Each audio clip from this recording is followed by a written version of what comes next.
नमस्कार, आपका alternate media में स्वागत है। आज हमारे से साथ हैं डॉक्टर बिस्वरूप रॉय चौधरी।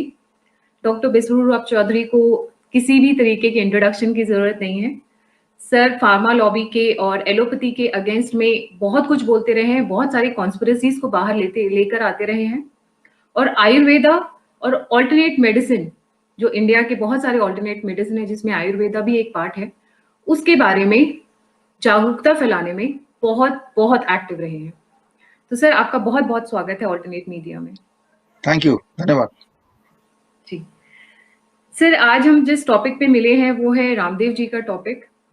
रामदेव जी ने एक कमेंट किया जिसको लेके इंडियन मेडिकल एसोसिएशन और सरकार के कुछ एक मिनिस्टर्स भी बहुत नाराज से नजर आए।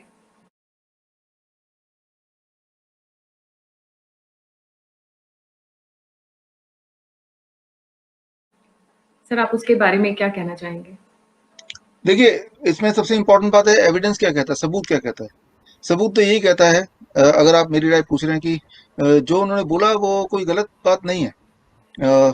जो इंसान खुद को नहीं बचा सकता, आप देखिए एलोपैथ की बात करते हैं तो जो डायबिटीज का डॉक्टर है वो खुद डायबिटीज का पेशेंट है, जो हार्ट का डॉक्टर है वो हार्ट अटैक से ही मरता है, जो कैंसर का डॉक्टर है वो कैंसर से ही पीड़ित होता है। It's very common. और कोरोना में बाकी लोग जितने एवरेज, अगर जो एवरेज है डेथ रेट, और डॉक्टरों का डेथ रेट भी उतना ही है। तो किसी भी तरह से अगर आप किसी भी डॉक्टर को देखेंगे, खासकर मैं भर्तियों की बात कर रहा हूँ, तो उनका पेट निकला हुआ है, मोटे से हैं, ढीले से हैं, तो वो कैसे डॉक्टर हैं जो खुद की अपनी हेल्थ का ध्यान नहीं रख सकते। तो ये बात तो ठीक बात है।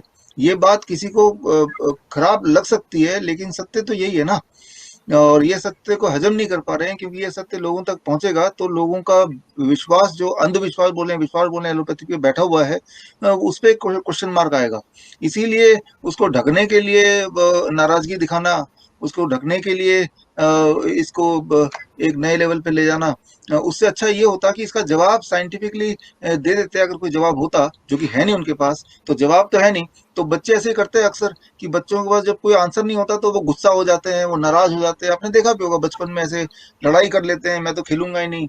तो ऐसे करके ढकने की, रियल मुद्दे को ढकने की कोशिश है, इससे अधिक तो कुछ नहीं है। जी, आप सही कह रहे हैं सर।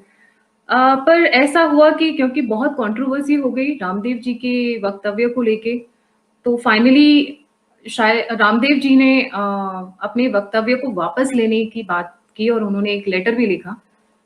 तो आपको लगता है कि उन्होंने क्यों ऐसा किया? देखिए, ये जो आईएमए है और हमारी हेल्थ मिनिस्ट्री है, इनके स्टेक पे आ गया, नंबर वन, क्योंकि कोई जवाब तो है नहीं और इसको कहीं ना कहीं तो खत्म करना है। तो that can be a mutual understanding, पर्दे के पीछे कुछ म्यूचुअल अंडरस्टैंडिंग रहा होगा बिटवीन देम कि भाई इसको खत्म करो। क्योंकि रामदेव जी ने जो क्वेश्चन उठाया, नो डाउट वो क्वेश्चन ठीक था, लेकिन अभी जो वो वापस ले रहे हैं ये बात ठीक नहीं है। उनको डटे रहना चाहिए था मैदान में, वो डटे नहीं रहे। इनफैक्ट हम और हमारी 161 डॉक्टर्स की पूरी टीम है हमारी, और हमने ऑलरेडी एक प्रधानमंत्री को चिट्ठी लिखा है, हेल्थ मिनिस्टर को भी चिट्ठी लिखा है। भारत में जितने एमपी, एमएलए, डीएम है, सबके पास चिट्ठी गई है, अभी कल की बात है ये आपके माध्यम से मैं जनरल पब्लिक को बता रहा हूँ कि ये सारे जो आरटीपीसीआर टेस्ट वगैरह जो घपला कर रहे हैं, ये सारे बंद करें। और ये घपला कौन कर रहा है? कोई आयुर्वेदाचार तो नहीं कर रहा है, कोई होम्योपैथ तो नहीं कर रहा है। RTPCR test can not tell कि कौन सा वायरस आपके बॉडी में है या नहीं है। तो शुरू से लेकर आखिर तक देखें, चाहे डायबिटीज की बात करें, कोलेस्ट्रॉल की बात करें, कहीं से कहीं तक देख लो, there is no science behind it, जिसे हम साइंटिफिक या मॉडर्न साइंस बोलते हैं, मॉडर्न मेडिसिन बोल रहे हैं जिसको। तो रामदेव जी को डटे रहना चाहिए। मैं होता तो हमारी टीम होती, डटे रहती। हम डटे हैं और डटे रहेंगे। उनको अपने वर्ड्स वापस नहीं लेने चाहिए थे। सर शायद उन्होंने वर्ड्स इसलिए भी वापस लिए क्योंकि वो बहुत ज़्यादा इस पे कंट्रोवर्सी नहीं चाहते थे और अभी माहौल भी ऐसा है कोरोना का कि इस वक्त कुछ ऐसे सेंसिटिव मुद्दे उठाना थोड़ा उन्हें भी ठीक नहीं लगा कि मतलब। देखिए, यहाँ पे ये वक्त सबसे अच्छा मौका है जब प्राइम इशू हेल्थ है। तो इससे अच्छा मौका क्या हो सकता है?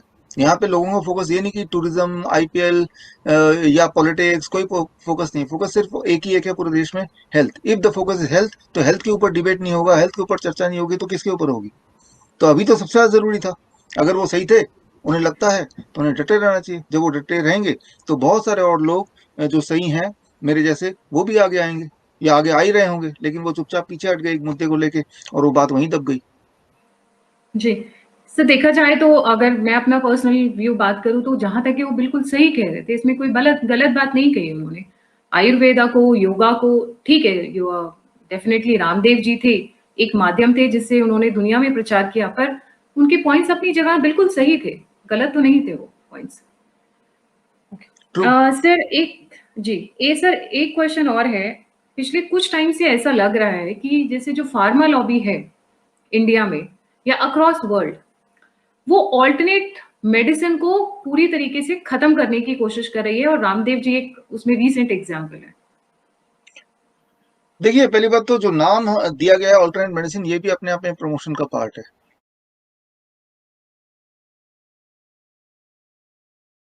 Who will decide what is alternate medicine, right? मैं ये मानता हूँ जिस पद्धति से मोस्ट नंबर ऑफ पीपल ठीक होते हो तो वो मेन स्ट्रीम मेडिसिन हो सकता है, और जिस पद्धति से ओनली एक फ्रैक्शन नंबर ऑफ लोग बिलीव करते हो या ट्रीटमेंट ले जाते हो वो ऑल्टरनेट हो सकता है। अब अगर आप कंपेयर करें मॉडर्न मेडिसिन को in comparison to natural healing, naturopathy, ये सब चीजें, तो आप पाएंगे ओवरऑल अगर वर्ल्ड, अगर जितना मैंने देखा है, आप देखिए भारत जब हम बोलते हैं, भारत का मतलब सिर्फ एक, या फॉर दैट मैटर आप जाम्बिया में है, जाम्बिया जब बोलेंगे, it is not just Lusaka और सम वन और टू सिटी, और भारत में सिर्फ सिटी नहीं है, भारत देश या पूरी दुनिया गांव में बसती है। गांव में कहाँ है एलोपैथी? कहीं भी नहीं है। तो ऑल्टरनेट तो ये एलोपैथी वाले हैं। ज्यादातर लोग जो ठीक होते हैं घर बैठ के ही, अभी तक सर्दी जुकाम बुखार में कौन जाता है multi national multi speciality hospital में? तो ये ऑल्टरनेट नाम जो दिया गया है ये भी एक प्रमोशन का पार्ट है, ताकि इट लुक लाइक कि आयुर्वेद, होम्योपैथ, ये सब alternate, actually these are the mainstream which had been mainstream since ages. लेकिन पिछले 20 साल के अंदर या 30 साल के अंदर ये ऑल्टरनेट शब्द जो आपने बोला अभी, ये उभर के आया और उसको लेवल कर दिया गया कि ऑल्टरनेट ऑल्टरनेट ऑल्टरनेट बोलो तो लोगों के दिमाग में बस जाएगा कि ये समथिंग, ये थोड़ा डिग्रेड वाला है, थोड़ा छोटा है, थोड़ा नीचे है, इस तरह से लोग परसीव करेंगे। Actually it is not alternate. एक जानवर भी जब ठीक होता है, कोई दवा लेके एलोपैथी का थोड़ा ना ठीक होता है, वो रेस्ट करता है जानवर, और रेस्ट करता है, खाना पीना छोड़ देता है, वो ठीक हो जाता है। This is called naturopathy. तो चाहे जानवर हो चाहे इंसान हो, तो मेन स्ट्रीम दवाई तो ये हुई कि हमने अपने लाइफस्टाइल को मॉडिफाई किया और हम ठीक हो गए। तो ये भी एक मिस एजुकेशन फैलाया हुआ है by this kind of people. जी, पर इस बात में कोई डाउट नहीं है कि फार्मा लॉबी कहीं न कहीं एलोपैथी के जो प्रचारक हैं, वो अ, कहीं न कहीं क्या पूरी कोशिश कर रहे हैं कि आयुर्वेद, होम्योपैथी या जो हमारे बाकी के जो सिस्टम हैं, जिनसे हमारा बॉडी अपने आप नेचुरली हील होता है, वो खत्म हो जाए, जिससे वो टेक ओवर कर लें। वो तो कोशिश कर रहे हैं, after all there is money in it. ये तो पूरा एक व्यापार है, और व्यापार का तो सिद्धांत सिर्फ व्यापारी होता है। व्यापार का सिद्धांत ये नहीं होता है कि किस चीज में लोग ठीक हो रहे हैं, किस चीज में लोगों की भलाई हो रही है। व्यापार का सिद्धांत ये हो रहा है कि प्रॉफिटेबिलिटी कहाँ पे है। तो कोई भी एक पद्धति या कोई भी एक मेथड जिससे कोई इंसान ठीक हो रहा हो, that is not the main criteria कि उसका प्रचार होना है कि नहीं होना है। क्राइटेरिया है कि क्या उससे प्रॉफिटेबिलिटी बढ़ रही है। किसी भी चीज में प्रॉफिटेबिलिटी ज्यादा हो, फिर चाहे इंसान को नुकसान भी क्यों ना हो रहा हो, वो चीज चलती रहेगी। आप देखिए, अभी कैंसर का मुख्य कारण है all kind of these kind of शराब, अल्कोहल और सिगरेट। तो अगर इतनी ही सरकारों को या सरकार को चिंता है लोगों की हेल्थ की, तो जिस तरह से पूरा लॉकडाउन लगा दिया गया हर जगह, आपने देखा 1 साल में, उस तरह से अगर शराब की कंपनियों पे और सिगरेट पे लॉकडाउन लगा दे, तो कम से कम कैंसर जैसी बीमारियां तो गायब हो जाएगी। और अभी पूरे देश दुनिया में अगर एक्चुअल आंकड़ों को माने भी हम, 3 लाख लोग मर गए, मान लो 3-4 लाख लोग मर गए, 3 लाख भारत में, पूरे दुनिया में मान लो 30 लाख लोग मर गए। जबकि कैंसर से और इस तरह की डिजीज से, जो कि अवॉइडेबल है, लंग डिजीज जो कि ज्यादातर धूम्रपान वगैरह से होता है, तो उससे हजारों गुना ज्यादा लोग मरते हैं। जिसका सोल्यूशन है कि इस तरह के जो अल्कोहल एंड ड्रग और सिगरेट इंडस्ट्री को बंद कर दिया जाए। लेकिन बंद क्यों नहीं हो रहा? Because it is profitable. तो pharma lobby is all about profit, it is not about health. Pharma lobby health नहीं डिफाइन कर रहा है, ये प्रॉफिट मेकिंग बॉडी है। और प्रॉफिट मेकिंग बॉडी वो हर काम करेगी जिससे प्रॉफिट बढ़े। और एक काम वो कि जब आयुर्वेद नहीं होगा, होम्योपैथ नहीं होगा, तो प्रॉफिट इनका बढ़ेगा, जाहिर सी बात है। तो ये उनका automatic process है, since they are a business venture, they are not into the profession of health, they are in the profession of business। जी, बल्कि ये भी देखा गया है कि फार्मा लॉबी हमारे आयुर्वेद से ही चीज़ें चुरा रही हैं आज की डेट में और हम ही को वापस बेच रही हैं। ये भी कॉमन हो गया है। वो वो तो है ही है, वो तो है ही है, that is how it is. वो चीजों को रीपैकेज करके आपके सामने ऐसे रख देंगे। जैसे मान लो जल नीति, अब देखो जल नीति जो कितना 5,000 से पुराना साइंस है, उसी को नेजो वॉश करके जैसे यहाँ पे सिप्ला ने एक अच्छे से बोतल में डाल के पैकेजिंग करके नेजो वॉश करके उसको बेच रही है, वही चीज को 300 400 500 रुपए में। और जो सेंधा नमक है, जो कि यूं ही किलो किलो 5 7 रुपए 10 रुपए में मिल जाएगा, उसका छोटे छोटे पाउच 5 5 रुपए में बेच रही है मेडिकल स्टोर में, मेन स्ट्रीम में। तो वो तो है ही है। और इसके लिए तो यही है कि जागरूकता होनी चाहिए। कोई अगर जागरूक नहीं है तो वो लूटने को तैयार है। फिर वही मिट्टी है, उसी मिट्टी को पैक करके फिर उसका कुछ और लेवल लगा के बेच रहे हैं। तो that is how it is. तो इंसान को अलर्ट रहना पड़ेगा, उसको जागरूक होना पड़ेगा। हम और आप जैसे लोगों को जागरूक करना पड़ेगा लोगों को। नहीं तो कुछ लोग हैं जो लूटने को तैयार हैं और कुछ लोग हैं जो लूटने को तैयार हैं। तो ये चल रहा है काम। जी। तो सर जैसा आपने कहा कि उनकी मार्केटिंग अच्छी है, तो अगर हम माने कि आयुर्वेदा आज की डेट में पूरे विश्व में बहुत ज़्यादा नहीं फैला, तो इसका एक मेन कारण ये भी मान सकते हैं कि हमने अपने आयुर्वेदा की मार्केटिंग अच्छे से नहीं की, और उसके कंपैरिजन में जो एलोपैथी की दवाइयों की कंपनियां हैं, फार्मा लॉबीज की कंपनियां हैं, ये एकदम इनका प्रेजेंटेशन ऐसा होता है कि बंदा नहीं भी चाहे तो खरीदे, और हम आयुर्वेदा को नेग्लेक्ट करते हैं। देखिए, यहाँ पे एक बात समझना पड़ेगा, आयुर्वेद की मजबूरी है, क्योंकि मार्केटिंग फ्री में नहीं हो सकती, उसके लिए ढेर सारा पैसा चाहिए। और ढेर सारा पैसा कैसे मिल सकता है आपको, जब आप किसी पेशेंट को लूटें, किसी पेशेंट को लूटें उसकी बीमारी को ठीक करने के बहाने, तभी ढेर सारा पैसा आएगा। उसी में से कट आप देंगे, मार्केटिंग करने के लिए देंगे, लॉबिंग करने के लिए देंगे, अलग अलग जगह पे लोगों को भरेंगे, डॉक्टरों को देंगे, सब खुश रहेंगे सिर्फ पेशेंट के सिवाय। लेकिन आयुर्वेद आचार्य ऐसा नहीं कर सकता। तो उसकी जो प्रॉफिटेबिलिटी है आयुर्वेद में, क्योंकि वो आयुर्वेद में क्या होता है कि इंसान एक बार ठीक हो गया दोबारा आएगा नहीं आपके पास। मान लो मैं एक नेचुरोपैथ हूँ, मेरे पास कोई डायबिटीज का पेशेंट आता है, तो मैं ऐसा ठीक कर देता हूँ कि अगले 10 साल तक नहीं आएगा मेरे पास। तो अगले 10 साल तक वो रेकरिंग जो अदरवाइज हर महीने आता, मुझे पैसा देता और दवाई मेरी बताई हुई खरीदता, और उसको उसके माध्यम से इनडायरेक्ट पैसा आता, जो कि एलोपैथ में होता है।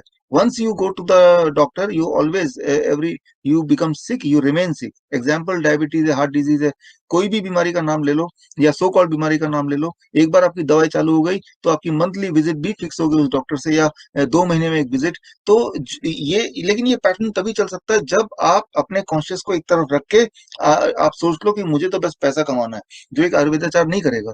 तो नहीं करेगा तो क्या होगा, बजट बहुत ज्यादा नहीं आएगा। और मार्केटिंग के लिए इट नीड्स बजट, बहुत ज्यादा बजट। एक तरफ तो बजट नहीं आएगा, और दूसरी तरफ सरकार का जो बजट है, पूरे आयुष मंत्रालय का जो पूरा बजट है, आयुष मतलब भारत में आयुर्वेद, होम्योपैथ, योगा, नेचुरोपैथ, सिद्धि, इन सबको मिला के आयुष बना दिया गया है। तो इस पूरे आयुष का बजट 1% से भी कम है in comparison to the allopathy का बजट, 1% से भी। तो उसमें वो दवाई बनाए या उसमें वो मार्केटिंग करें, उसमें वो पढ़ाएं आयुर्वेदाचार और डेवलप करें, करें क्या? तो करप्शन से आप पैसा कमा के उसको मार्केटिंग में लगा के, गिमिक करके और पैसा कमा के, ये वाली साइकोलॉजी एक आयुर्वेदाचार में नहीं है, एक नेचुरोपैथ में नहीं है, एक होम्योपैथ में नहीं है। तो इसीलिए दोनों का कंपैरिजन नहीं हो सकता। बिल्कुल। पर रामदेव जी ने काफ़ी हद तक फिर भी जिस तरीके से योग और आयुर्वेदा को घर-घर पहुँचाया, वो एक फैबुलस जॉब जिसको हम बोलेंगे। आज वर्ल्ड लेवल पे वो जिस तरीके से ले आए, तो हाँ, दैट इज ट्रू। डेफिनिटली उनको। ऐसा है जी, कि रामदेव जी से मैं मिला था 2013 में, और एक कॉमन प्रोग्राम था उन्हीं के वहीं पे, और आस्था चैनल में तब मिला था। तो मैंने उनसे एक सवाल पूछा कि आपने इस लेवल तक यहाँ पहुंचा दिया जीरो से लेके, तो इसके पीछे मतलब आपका थोड़ा सा सीक्रेट क्या है? तो उन्होंने एक ही चीज मुझे बताया कि पहले तो मैंने देखा क्या चीज काम कर सकती है, क्या करने से क्या आउटपुट आता है, रिजल्ट क्या आता है, उस चीज को मैंने पूरी तरह से उसको स्ट्रक्चर बना दिया, और फिर उसको प्रमोट करने की पूरी कोशिश की अपने पूरी ताकत से। तो दो ही स्टेप है इसमें। पहले तो ये देखो कि what works, and what works उसको जोर जोर से आप अलग ढंग से लोगों तक पहुंचाओ, और इंश्योर करो लोगों से करें, और उसको उनको फायदा मिले और वो आगे लोगों को बताए। तो ये उन्होंने उन्होंने मार्केटिंग दिमाग लगाया अपना, जो जरूरी भी था और जरूरी है आज भी। और लेकिन कितने आयुर्वेदाचार्य जो रामदेव बन जाएंगे, तो बिना पैसे के, उन्होंने बिना पैसे के वो कर दिखाया।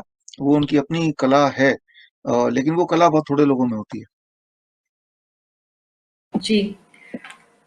क्योंकि रामदेव जी की बात कर रहे हैं और उनके जो अभी रिसेंट में हुआ हम उसकी बात कर रहे हैं। आपको आईएमए के बारे में आप क्या कहना चाहेंगे? इंडियन मेडिकल एसोसिएशन, जो कि कहने के लिए एक एनजीओ है, पर उनका बिहेवियर एनजीओ जैसा तो नहीं है। देखिए, मैं तो शुरू से बोलता आया हूँ कि वो इंडियन मेडिकल एसोसिएशन नहीं है, इंडियन मर्डर एसोसिएशन होना चाहिए उनका नाम।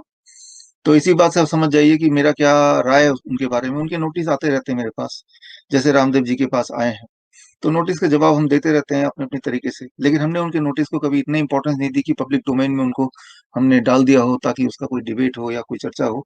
But I keep on getting the notice from Indian medical association, medical council, time to time, and I keep on answering. तो और वो आंसर करने के बाद उनका मुंह बंद हो जाता है, क्योंकि उनके पास कोई भी ऐसा एविडेंस नहीं है जिससे वो ये साबित कर पाए कि उनका इलाज सही है या कोई फायदा है।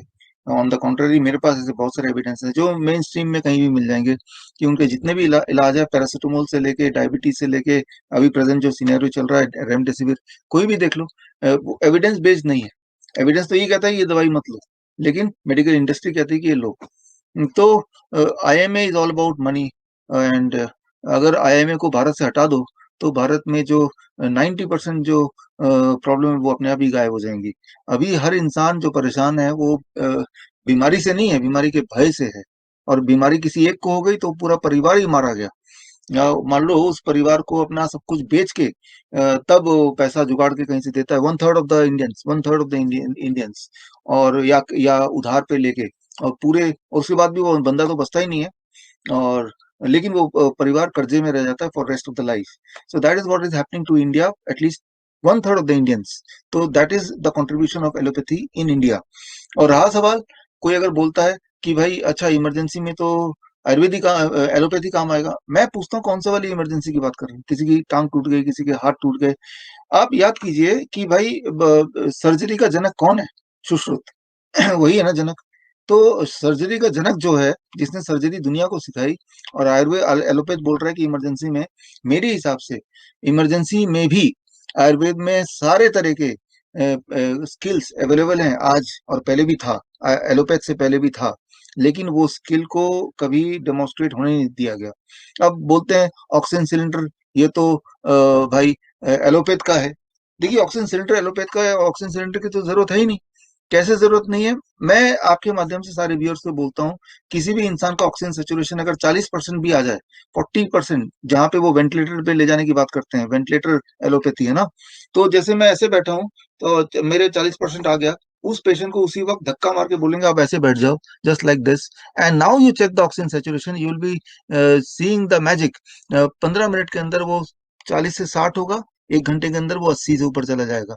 हर बार होता है, हर बार होता है। और इन कंपैरिजन टू दूसरे एक और पेशेंट को आप ऑक्सीजन सिलेंडर लगा दीजिए, वो जिस रफ्तार से ऑक्सीमीटर में रीडिंग बढ़ेगी, उससे ज्यादा रफ्तार से सिर्फ उसके पोस्चर चेंज करने से बढ़ेगी। लेकिन ये पोस्चर चेंज करना है, यहाँ से यहाँ तक पेशेंट को लाना है, ये एक नॉलेज है।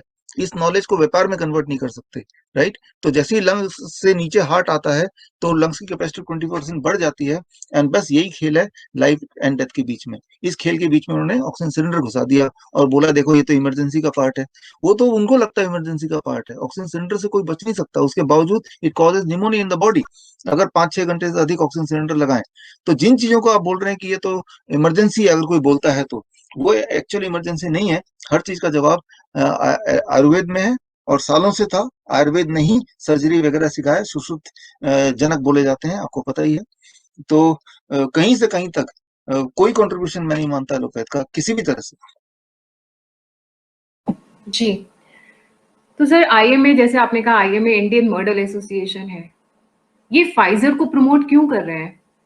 आखिर रीजन क्या है? कमीशन? ये हर उस या चीज फिर को सच्ची में प्रमोट। इनका दिल जाग गया है, मतलब इनकी आत्मा जाग गई है और इनको भारतीयों के लिए बहुत जब मैं आईएमए की बात करती हूँ, मैं अपने व्यूअर्स को बताऊंगी, यहाँ पे हम डॉक्टर्स और नर्सेस की बात नहीं कर रहे हैं, हम उन कुछ करप्ट लोगों की बात कर रहे हैं जो ऊपर में बैठ के चीजों को कंट्रोल करना चाहते हैं। हमारे डॉक्टर्स और हमारे नर्स हमारे लिए पूजनीय हैं, जो भारत के लिए दिन रात काम कर रहे हैं। जी सर। देखिए, यहाँ पे मैं एक चीज ऐड करना चाहूंगा, दिन रात काम तो कर रहे हैं बट इन रॉन्ग डायरेक्शन भी, under the wrong umbrella, right? तो आप के हाथ पैर की आपकी मदद से ही वो अंजाम तक पहुंचा रहे हैं जो अंजाम पहुंचाना चाहते हैं। तो अगर आप रियल नर्स हो, रियल डॉक्टर हो, तो you should get yourself enlightened and try to find the truth. हालांकि आपका दिल अच्छा है, लेकिन दिल के साथ साथ आप आंखें खोल के देखो कि सही क्या है, और हिम्मत रखो बोलने की सही क्या है, और वो बोलो आप। तभी आपका कंट्रीब्यूशन माना जाएगा। सिर्फ हार्ड वर्क करने से काम नहीं चलेगा, किस डायरेक्शन में करना है, कर रहे हैं, ये देखना बड़ा आवश्यक है। तो जो आप लोगों को ट्रीटमेंट दे रहे हैं, खुद को भी वही ट्रीटमेंट दे रहे हैं, हो क्या रहा है, आप खुद भी उस जाल में फंस रहे हैं। तो यू शुड बी एनलाइटेंड। आप उनके हाथ पैर बन के उनको सहायता कर रहे हैं उनके मंशा को पूरा करने में। ये ठीक बात नहीं है। रहा सवाल फाइजर का, कोई भी चीज जहाँ पे जो इंसान उनको पैसा दे दे, बस मान लीजिए वो उस डायरेक्शन में बोलना शुरू कर दे। At the end of the day the game is all about money. वो फाइजर से आएगा तो फाइजर बोलेंगे, मॉडर्ना से आएगा तो मॉडर्ना बोलेंगे, जहां से आ जाएगा उसका बोल देंगे। राइट, तो that is how it had been, that is what it is even now. जी सर, आपको क्या लगता है इंडिया की परफॉर्मेंस कोरोना में compare to performance of Japan, Australia, USA कैसा रहा? देखिए यहाँ पे मेरा एक अलग एस्पेक्ट है इस पूरे सिचुएशन को समझने का। I just take 1 minute to make you understand. First of all, आप जो भी लोग मुझे सुन रहे हैं इंक्लूडिंग यू, कि कैसे हमें पता चलता है कि इसको कोरोना हुआ कि नहीं हुआ, हाउ वी नो। राइट, पहली बात तो ये कि क्या कोरोना का कोई स्पेशल सिम्टम है जिसको देख के लगता है कि इस इंसान का रंग पूरा पिंक हो जाएगा तो मतलब कोरोना हो गया, या ब्लैक हो जाएगा कोरोना हो गया? नहीं, ऐसा कोई स्पेशल सिम्टम नहीं है। वो बुखार है, बॉडी एक है, स्मेल नहीं आना, टेस्ट नहीं आना, ये फ्लू का सिम्टम है, ना कि कोरोना का। फ्लू जिसे बोलते हैं इन्फ्लुएंजा लाइक इलनेस। तो there is nothing, no new disease, only new name. और वो फ्लू है जिसको लेवल किया गया as a corona this year in 2020 and now also 21. It is a influenza like illness, it is flu which had been there every year, and हर साल इसकी mortality होती है।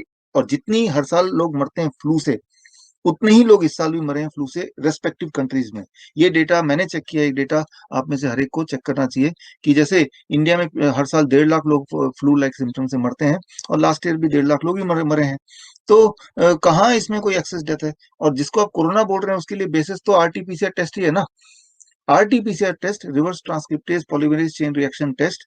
आपको जान के हैरानी होगी, बल्कि शॉकिंग लगेगा, इसका जो इन्वेंटर है, इन्वेंटर कैरी मुलस, जिनको नोबेल प्राइज मिल चुका था, इन्वेंटर ने शुरू से लेके, जब से इन्वेंट किया तब से लेके अगस्त महीने तक बोलते आए हैं कि ये टेस्ट से कोई वायरस डिटेक्ट नहीं हो सकता, ये टेस्ट से वायरस डिटेक्ट नहीं हो सकता। और आपको पता है ये कोविड का स्कैम आने से पहले, मैं तो उसको पेंडेमिक बोलूंगा, स्कैंडेमिक बोलूंगा, आने से 3 महीने पहले कैरी मुलस इन्वेंटर की डेथ हो गई, मिस्टीरियस डेथ हो गई, मिस्टीरियस डेथ हो गई। कैरी मुलस एक आवाज थे जिन्होंने क्लियरली बोला था कि मेरा जो आविष्कार है पीसीआर टेस्ट, इस टेस्ट से कोई वायरस डिटेक्ट नहीं हो सकता। और उसी टेस्ट को यूज करके बोल रहे हैं कि इनको कोरोना है या नहीं है।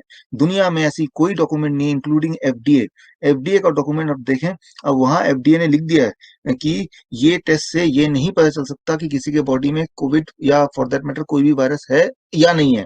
Try to understand this, right? So in the absence of any diagnostic tool and using a wrong diagnostic tool and then claiming कि इसको कोरोना है या नहीं है, और वही बेसिस बना दिया किसी कंट्री के परफॉर्मेंस का, राइट? तो ये तो कोई बेसिस बना ही नहीं। द बेसिस, जो फाउंडेशन ही ठीक नहीं है जिससे कंपेयर किया जा रहा है कंट्री वाइज, तो उसके बारे में हम क्या राय रखें?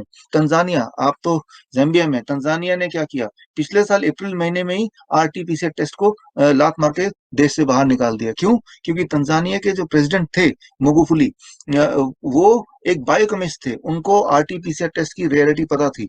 हुआ क्या इस बार, थोड़े दिन पहले ही अकस्मात, आपको तो पता होगा, वो गायब हो गए, और दुनिया से फिर 7 दिन बाद पता चला मिस्टीरियस डेथ। वही जो केरीमुलस इन्वेंटर के साथ हुआ, वही मगुफुले जो बोल रहे थे इस टेस्ट के बारे में। तो जिन लोगों ने भी इस टेस्ट के ऊपर इसकी सच्चाई बताने की कोशिश की, तो वो सारे लोग इस दुनिया से नहीं रहे। तो ऐसा टेस्ट जो फॉल्स टेस्ट है, जो टेस्ट ही नहीं है, उसको बेस बना के हम बोल रहे हैं परफॉर्मेंस किसकी अच्छी खराब है, तो ये कोई बेस नहीं है। तो वैसे ही है कि मैं लूडो की डाइस ले लूं और उसको थ्रो करूं, उसमें जो भी नंबर आए उस नंबर को बेसिस बना के मैं कोई एक प्रिडिक्शन कर दूं। तो there is no basis, there is no pandemic, it is just a flu. And flu हर साल होगा, आने वाले दिनों में भी होगा, और हर साल पूरे दुनिया में 15 लाख लोग मरते ही हैं, 7 लाख से 15 लाख लोग मरते ही हैं। इस साल भी मरेंगे, आगे भी मरेंगे, पिछले पहले ही मरे थे। So that is how it is. जी, तो सर, क्योंकि आपने ऐसा कहा, तो अभी जो आप सीन देख रहे हैं कि अचानक से एक क्राइसिस दिखाई दे रहा है, वो क्या, आप उसके बारे में क्या कहना चाहेंगे कि कोरोना से इतनी डेथ हो रही है, यहाँ पे इतनी डेथ हो रही है, ऑक्सीजन सिलेंडर नहीं है, तो वो क्या है मतलब? देखिए, how do you feel that? आप गौर करेंगे पूरी दुनिया में या भारत में गौर करेंगे, क्योंकि पूरे दुनिया में जितने वैक्सीन लगे उससे ज्यादा वैक्सीन भारत में लगे, तो उसका इम्पैक्ट अच्छा या बुरा भारत में ही होना चाहिए। तो भारत में 16 जनवरी से वैक्सीन लगना शुरू हुआ। और ये जो भी आप क्राइसिस की बात कर रहे हैं, आप देखेंगे वैक्सीन लगने के 1 हफ्ते बाद जैसे जैसे वैक्सीन लगते गए और जहां जहां वैक्सीन लगते गए वहां वहां पीक पे लोगों की मरने की खबर, क्राइसिस की खबर, ऑक्सीजन सेचुरेशन की खबर, ये सारी दिखाई देने लगी। तो याद रखिए दो चीजें। रेमडेसिविर जो कि बड़े धड़ल्ले से लग रही थी, रेमडेसिविर का एक एक असर है, ये डिप कर देता है ऑक्सीजन सेचुरेशन को, एकदम डिप कर देता है बहुत लोगों में। तो रेमडेसिविर बड़ी तेजी से लग रहा था, बहुत बल्क में लग रहा था, उनका ब्लैक मार्केटिंग, मार्केटियर ये सब हो रहे थे। तो that is the contribution factor. हर साल भारत में करीब 10 लाख लोग या उससे ज्यादा लंग डिसऑर्डर से या जिसमें ऑक्सीजन सेचुरेशन के कम होने से मरते ही हैं हर साल। ये हर साल का फिगर है, आप वेरीफाई कर सकते हैं कहीं से भी। तो इस साल भी वो लोग मर रहे होंगे। वो तो एक है जिनको ऑक्सीजन की जरूरत होती है और लास्ट स्टेज में जरूरत होती है, लगा दिया जाता है उनको, and in spite of that they have to die, they die, right. लेकिन अब क्या है कि ये जो वैक्सीनेशन से जो एक एडिशनल बर्डन आ गया, वैक्सीनेशन की वजह से जो लोग बीमार हुए, प्लस रेमडेसिविर के एक्सेस यूज से या यूज से, जो कि पिछले साल या पहले कभी रेमडेसिविर इतना यूज नहीं किया, उससे जो ऑक्सीजन सिचुएशन डिप हुआ, प्लस जो स्ट्रिक्टली पालन किया गया मास्क लगा के, अगर आप अपने ऑक्सीजन को ब्लॉक कर देंगे for few months, after that what will happen, your body will be in state called hypercapnia, carbon dioxide से भर जाएगा। और अब बोलेंगे मेरी ऑक्सीजन सिचुएशन कम हो गई, तो वाकई में कम हो गई, क्योंकि आपने कम किया। अगर मैं नाक बंद कर दूं अपना, तो मैं मर जाऊंगा थोड़ी देर में। अब मैं नाक पार्शली बंद करूंगा तो उतनी जल्दी नहीं मरूंगा, लेकिन धीरे धीरे धीरे धीरे बॉडी में ऑक्सीजन की लेवल कम होती जाएगी। तो these were the contributing factor. And one more thing, एक पैनिक बटन, टेलीविजन खोलिए रैंडमली, मैं बोलता हूँ अभी इंडिया का कोई भी चैनल खोलिए इस वक्त, और आप देखेंगे सिर्फ एक ही चीज, बस आप मरने वाले हैं, आप डर के रहिए, आप घर में रहिए, यही सब न्यूज आता है। ये सब चीज दिमाग में भर गया इतना कि घर में लॉकडाउन में लोग बैठे बैठे न जाने यूं ही अपना ऑक्सीमीटर खरीद लिया, जो ऑक्सीमीटर का नामो निशान नहीं था, वो खरीद के बार बार वो रीडिंग देखते हैं, और रीडिंग 92 हो गया, 93 हो गया, उसको देख के डर जाते हैं, ऑक्सीजन सिलेंडर लाओ जी, क्योंकि मुझे लगता है कि मुझे पैनिक में कि कहीं जरूरत ना पड़ जाए, और तब कहाँ से मिलेगा। इससे एक आर्टिफिशियल डिमांड क्रिएट हुई, और that created all the picture जो कि आपको टीवी में देखने को मिल रहा है। सर इट्स लिक्विड आउट में आपने बहुत इंटरेस्टिंग इंसाइट दिए हैं, स्पेशली जो पैनिक बटन आप बोल रहे हैं वो I think it's been a lot psychological also. Definitely psychological फर्क तो दिखा है, बहुत सारी स्टडीज भी इस पे हो रही हैं। सर एक और क्वेश्चन, अभी रामदेव जी ने एक 25 क्वेश्चंस की लिस्ट भेजी है आईएमए को, जिसमें उन्होंने कहा है कि ठीक है हम अपना वक्तव्य वापस लेते हैं, बट आप हमें जवाब दे दीजिए कि ऐसा क्यों है कि एलोपैथी के पास, उन्होंने इंडियन मेडिकल एसोसिएशन को टारगेट नहीं किया, वो एक्चुअली जो मुझे समझ में आया रामदेव जी एलोपैथी से ज्यादा नाराज है कि एलोपैथी के पास क्यों नहीं है हाइपरटेंशन, दिल की बीमारी, test tube babies, hormones, ageing, इन सबको उन्होंने एक लंबी चौड़ी लिस्ट बनाई और बोला कि आपके पास इनका कोई परमानेंट इलाज क्यों नहीं है। सर आप इसके बारे में क्या कहना चाहेंगे? देखिए, इसमें मैं आपको एक ही उदाहरण से समझा देता हूँ। मान लो डायबिटीज एक वाइड स्प्रेड हमारे देश में बीमारी है, मानी जाती है। तो इसमें डायबिटीज की गोलियां खाते हैं सब, एलोपैथी की दवाइयां खाते हैं। लेकिन एक ट्रायल किया गया जो दुनिया का सबसे बड़ा ट्रायल था डायबिटीज में, it is called accord trial, accord trial, ACCORD, accord trial. और उस ट्रायल में 10,000 लोग थे, उन 5,000 लोगों को सबके ब्लड शुगर हाई थे, 300 के आसपास फॉर एग्जाम्पल। आधों को, 5,000 लोगों को उनको मेटफॉर्मिन देके ब्लड शुगर को नॉर्मलाइज किया गया, और 5,000 लोगों को दिया नहीं गया। जाहिर सी बात उनका ब्लड शुगर हाई रहा। ये ट्रायल 6.5 साल चलना था, लेकिन 3 साल के आखिर में देखा गया कि जिन लोगों ने दवाई ली और ब्लड शुगर को नॉर्मलाइज किया, उनमें डेथ 22% ज्यादा थे इन कंपैरिजन टू जिन्होंने कुछ नहीं किया, कोई दवाई नहीं ली ना कुछ नहीं किया, उनका ब्लड शुगर ज्यादा रहा but they did not die. तो उस एकॉर्ड ट्रायल को वहीं का वहीं जो 6 साल चलना था, 3.5 साल में रोक दिया गया, ताकि दवाई लेने की वजह से और लोगों की डेथ ना हो जाए। Try to understand this. And this I am talking about metformin, जो कि सबसे ज्यादा सेफ दवाई मानी जाती है। और फिर यही वाले इसी तरह के ट्रायल बाकी और दवाइयों के साथ किया डायबिटीज में। तो डायबिटीज का मतलब high blood sugar which is bad, but taking medicine and lowering the blood sugar which is worse. तो ये तो मैंने एक उदाहरण दिया डायबिटीज का। Similar kind of trial happened with blood pressure medication, and similar kind of method trial happened with cholesterol medication, and similar kind of trial happened with some other medicine. अब यहाँ पे सबसे इंपॉर्टेंट बात है, paracetamol जो 150 साल पुरानी दवा है, आपके लिए शॉकिंग होगा जानना, इसका अभी तक एक भी ह्यूमन ट्रायल हुआ ही नहीं। कैन यू इमेजिन, एक भी ह्यूमन ट्रायल अभी तक नहीं हुआ। पैरासिटामोल जिसे हम सेफ मानते हैं, टॉफी की तरह कोई भी खा लेता है, बच्चे को भी दे देता है। क्यों ट्रायल नहीं हुआ? क्योंकि जब एनिमल ट्रायल हुआ इस पे, तो एनिमल मर गए या लंबे समय तक बीमार रहे। तो it was clear that paracetamol is not for you. It is clear, temperature ज्यादा हो तब भी मरेंगे नहीं। पैरासिटामोल लेंगे तो शायद आप मर जाएं, शायद आप लंबे समय तक बीमार पड़े। Right, it was clear. तो एलोपैथी का मतलब है कि एविडेंस, लेकिन एविडेंस है कहाँ? और एविडेंस है तो उसके अगेंस्ट में है। तो चाहे सिंपल से सिंपल दवाई पैरासिटामोल की बात करें, डायबिटीज की बात करें, या फिर जो पिछले एक साल में आपने देखा रेमडेसिविर, लेपनोविर, रेटनोविर, या फिर हाइड्रोक्सीक्लोरोक्विन या प्लाज्मा थेरेपी, ये सारी दवाइयों का ट्रायल का नतीजा कहाँ है? ट्रायल का नतीजा सॉलिडेरिटी ट्रायल है, नाम आप देख लीजिएगा गूगल करके। नतीजा यही कहता है कि जो लोग दवाई लेते हैं उनमें मोर्टेलिटी रेट अबाउट 12%। 100 लोग दवाई लेंगे कोरोना वाली, whatsoever is the medicine, on average 12 लोग तो उसी वक्त मर जाएंगे और बाकी 8 लोग बचेंगे। ऐसा नहीं कि वो दवाई ने बचा लिया, दवाई के बावजूद भी वो जिंदा रहे। और कब तक जिंदा रहेंगे इसको भी ट्रैक नहीं किया गया, बिकॉज वो मरेंगे तो वो भी एक एडिशनल बर्डन है। अल्टीमेटली वो सारी दवाइयां बैन भी, जब भी कभी दवाई बैन होती है वो इसीलिए बैन होती है कि एक्सेस डेथ उसकी वजह से हो रही है। यही सबूत है कि ये दवाइयां ठीक नहीं थी। तो ठीक नहीं थी तो लॉन्च क्यों किया विदाउट एनी एविडेंस? राइट। सो जबकि इनिशियल एविडेंस थे कि इससे एक्सेस डेथ हो सकती है, हो रही है, तब भी उन्होंने उसको काफी देर तक चलाया जब तक एक रीजनेबल अमाउंट ऑफ बिजनेस नहीं कर लिया each of the medicine, each of the therapy ने। तो चाहे हम 150 साल पुरानी दवाई पैरासिटामोल की बात करें, या चाहे हम रिसेंट एग्जांपल रेमडेसिविर की बात करें, हर जगह कंक्लूजन ये निकलता है, इंक्लूडिंग डायबिटीज एक्सेट्रा, कि इनके जितने भी दवाइयां हैं which causes more death, which causes more death. जैसे एस्प्रिन है, बोला जाता है एस्प्रिन से हार्ट की डेथ कम होती है, लेकिन जिनको एस्प्रिन दिया गया among them the death rate is more, because they die of stomach cancer, they die of ulcer, they die of internal bleeding. Right.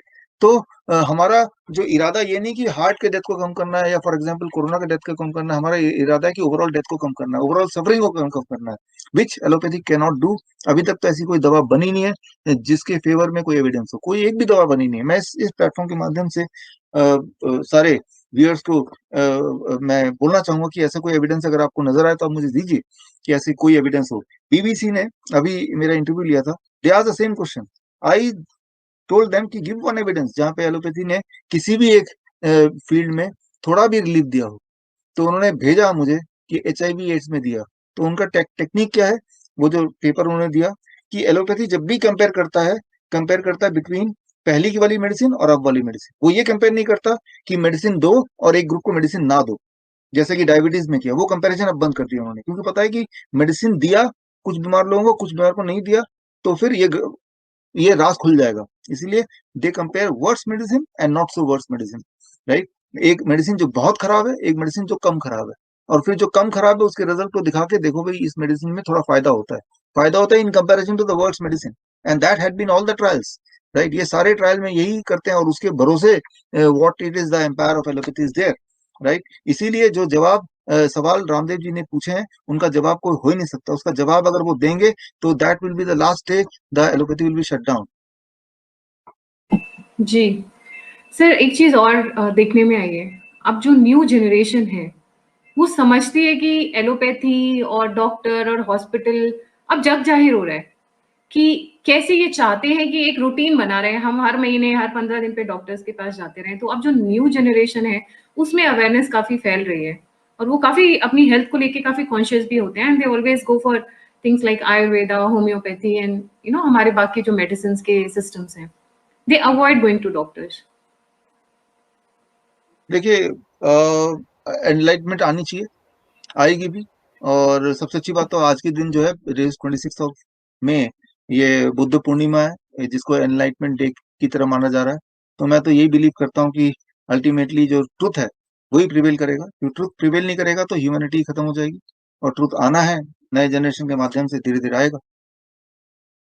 जी, क्योंकि बहुत कुछ ऐसा देखा गया है अभी, जैसे हमारा जो इंटरेक्शन है या जो भी बच्चों से हम मिलते हैं, चाहे स्कूल में, कॉलेजेस में, इंडिया के बाहर में, वो अवॉइड करते हैं डॉक्टर्स के पास जाना। उनको समझ में आता है कि हम एक बार गए तो ये बार-बार का रूटीन है। तो वो भी समझ आ जाए आज तो अच्छा है।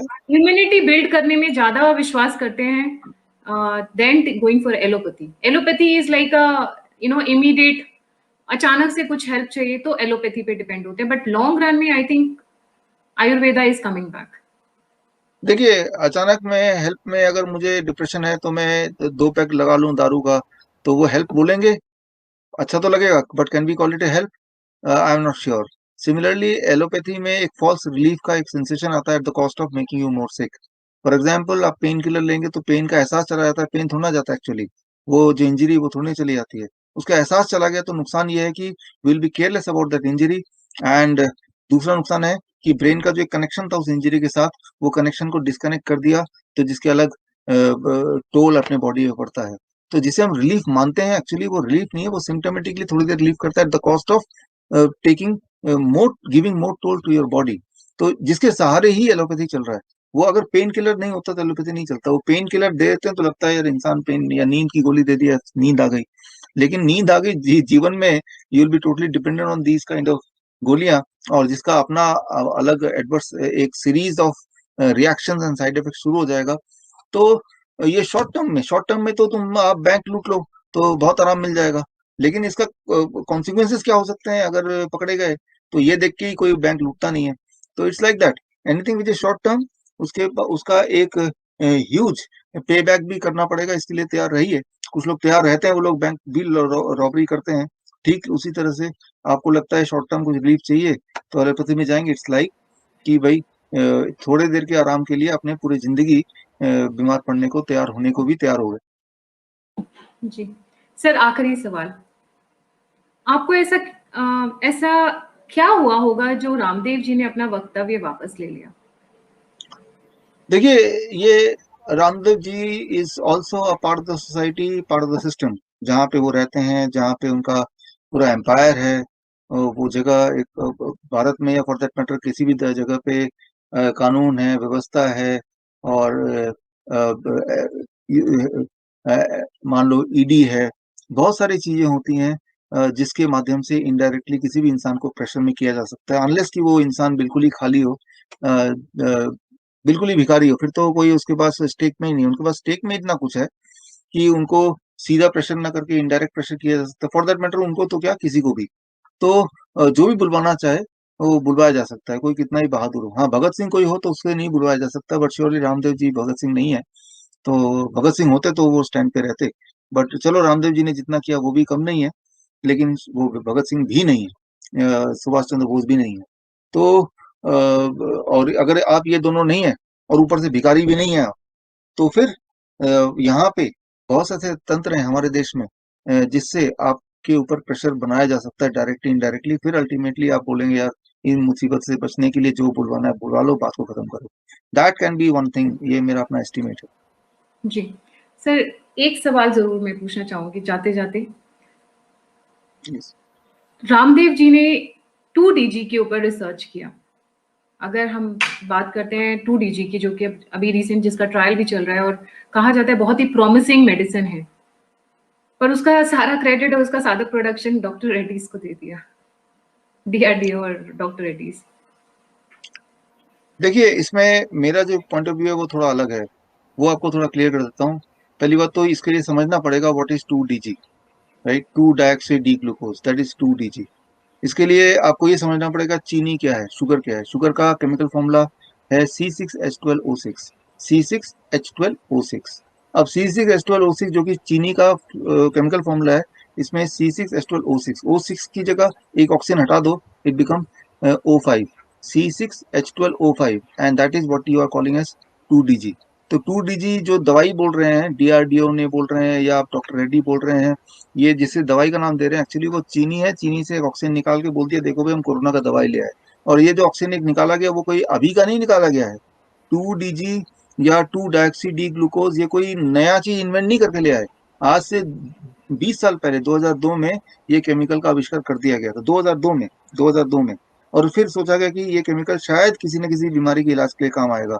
ट्यूमर पे किया गया, एनिमल ट्रायल हुए, फिर कैंसर पे एनिमल ट्रायल हुए, कैंसर के की भी कैंसर में ये कुछ काम कर सकता है। फिर सीजर में काम हुआ, हर जगह ये फेल हुआ ये केमिकल, एंड देन इसको डंप कर दिया गया। उसी चीनी माइनस ऑक्सीजन को निकाल के उसको पैकेज करके बिना किसी ट्रायल के बोल तो रहे हैं ट्रायल हो रहा है, where is the trial, where is the public domain में कहाँ है, क्लिनिकल रजिस्ट्री में कहीं भी नहीं है। अब बोल रहे हैं इसको कि भाई देखो ये तो कोरोना का दवाई है, और ये लोगों को, दिस इज एक्चुअली पॉइजन, ये लोगों के पास जाएगा और लोग उससे जब मरने लगेंगे तो बोलेंगे देखो ये भारत में तीसरा लहर आ गया, कोरोना ने मार दिया। तो that is what I interpret.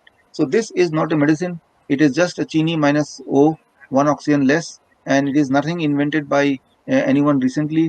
ये 20 साल पहले का बना हुआ है, पैकेजिंग नया है, राइट।